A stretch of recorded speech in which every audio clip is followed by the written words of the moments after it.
Kami dari calon guru penggerak Angkatan 8 akan melakukan demonstrasi konseptual modul 2.3 coaching dalam supervisi akademik. Terdiri dari pengamat observer, coach, dan coaching. Perkenalkan, Ermalisa dari SDN 137 Lale Benteng. Muhammad Syukur dari SD 85 Caca Lepeng. Nursam dari SDN 175 Jenai. Selamat menyaksikan.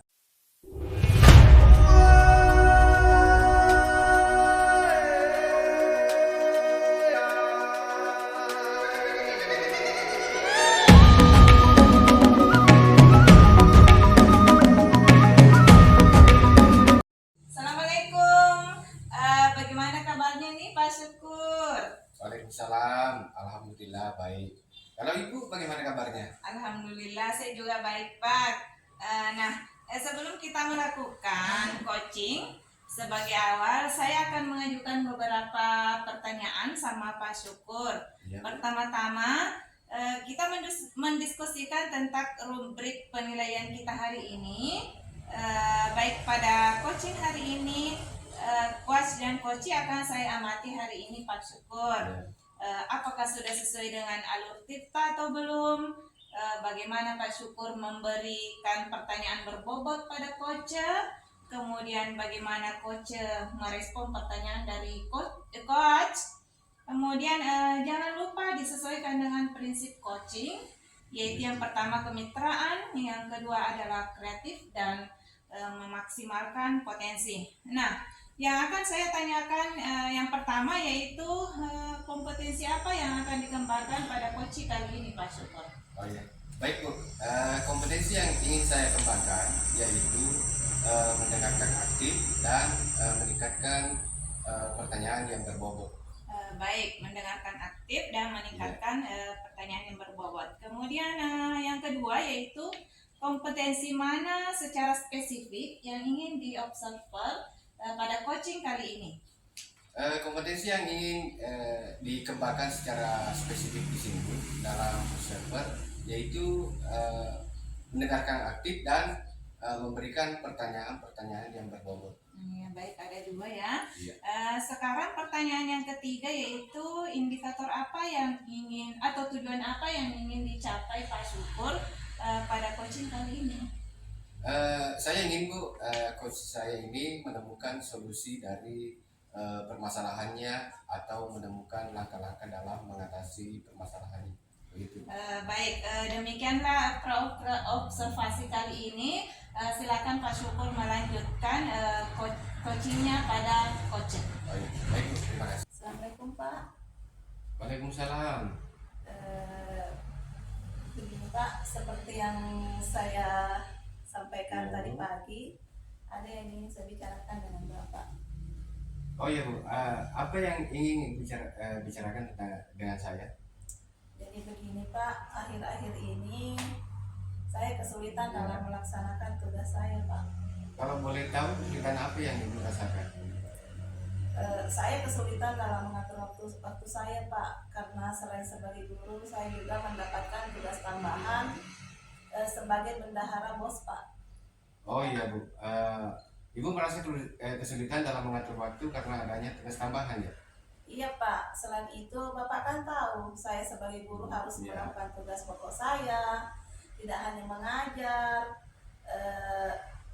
tapi harus menyediakan media pembelajaran yang menarik dan melengkapi administrasi lainnya yang dibutuhkan dalam proses pembelajaran Pak. Namun itu semua terkendala dengan adanya tugas tambahan saya Pak sebagai bendahara BOS, yang terkadang ada kegiatan secara tiba-tiba yang dilakukan pada saat jam mengajar itu Pak. Oh ya, baik Bu. Jadi menurut Ibu pembicaraan kita arahnya kemana ini?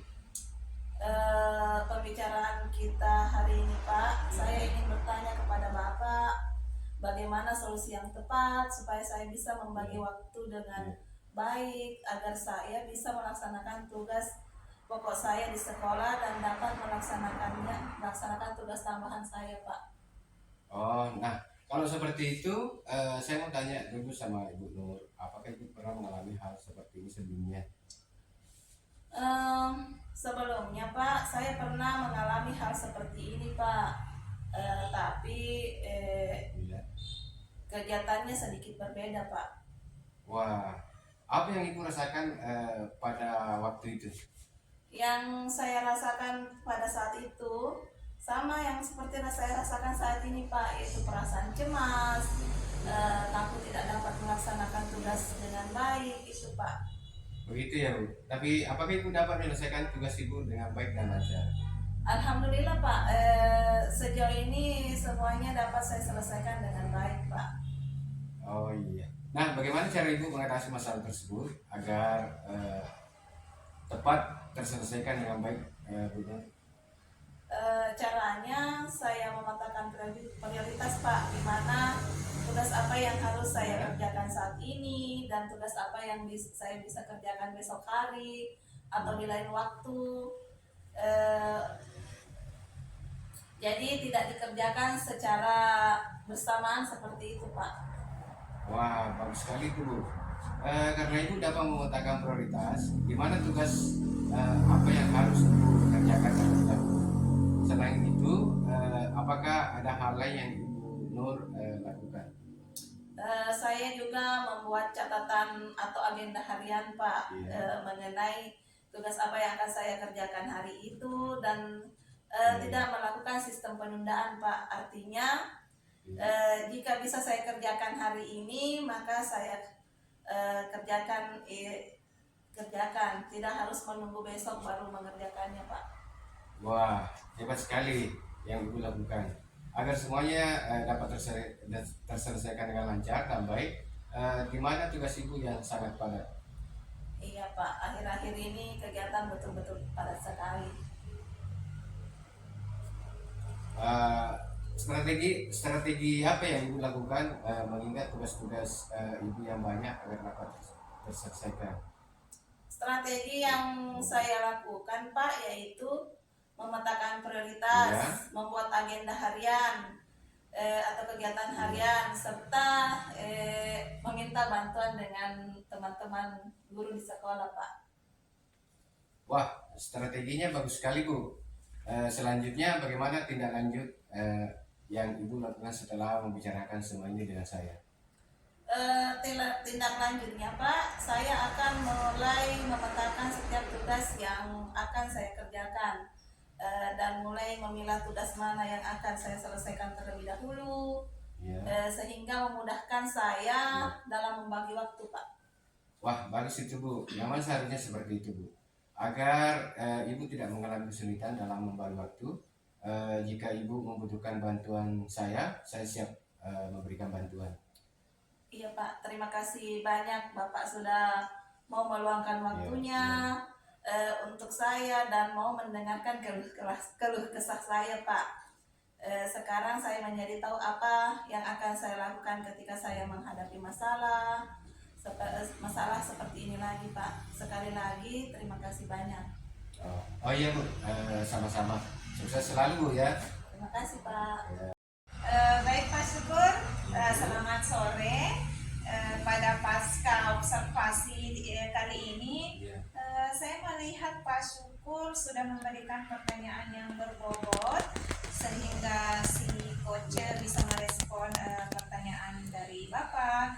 Kemudian saya melihat sudah sesuai dengan prinsip coaching, yaitu kemitraan, kreatif dan memaksimalkan potensi. Itu yang saya amati Pak Syukur, sudah sangat bagus sekali. Nah, sekarang saya ingin bertanya, bagaimana perasaan Pak Syukur setelah melakukan coaching kali ini pada coaching? Begini Bu, perasaan saya tenang dan senang karena saya sebagai coach sudah memberikan pertanyaan yang berbobot dan sudah sesuai prinsip coaching, sehingga coach bisa menemukan langkah-langkah atau solusi dalam permasalahannya. Iya, baik Pak Syukur, demikianlah pasca observasi kali ini. Silakan Pak Syukur melanjutkan aktivitasnya. Saya mohon undur diri dulu. Assalamualaikum warahmatullahi wabarakatuh.